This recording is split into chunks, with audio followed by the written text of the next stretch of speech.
Madam সবাইকে বললেন, শোনো সোনামণিরা, খাবার খাওয়ার আগে সবাই ভালো করে হাত ধুয়ে এসো।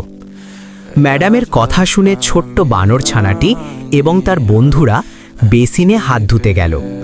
ক্লাসরুম তখন প্রায় ফাঁকা। এই সুযোগে ক্লাসেরই আরেকটি দুষ্ট বানর চুপি চুপি সেখানে এলো।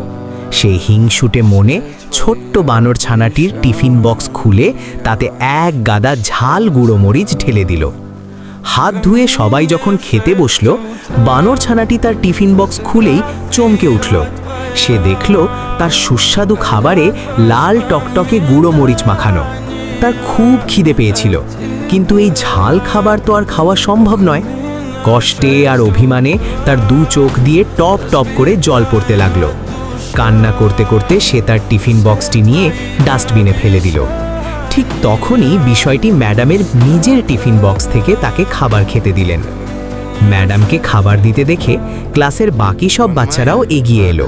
তারা বলল, তুমি কেঁদো না, আমাদের খাবার থেকে তোমাকে দিচ্ছি।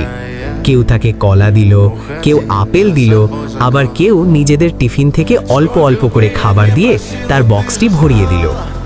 বন্ধুদের এত ভালোবাসা আর ম্যাডামের আদর দেখে বানর ছানাটির কান্না থেমে গেল। সে বুঝতে পারল, দুষ্টুমি করে কেউ তাকে কষ্ট দিতে চাইলেও তাকে ভালোবাসার মানুষের অভাব নেই।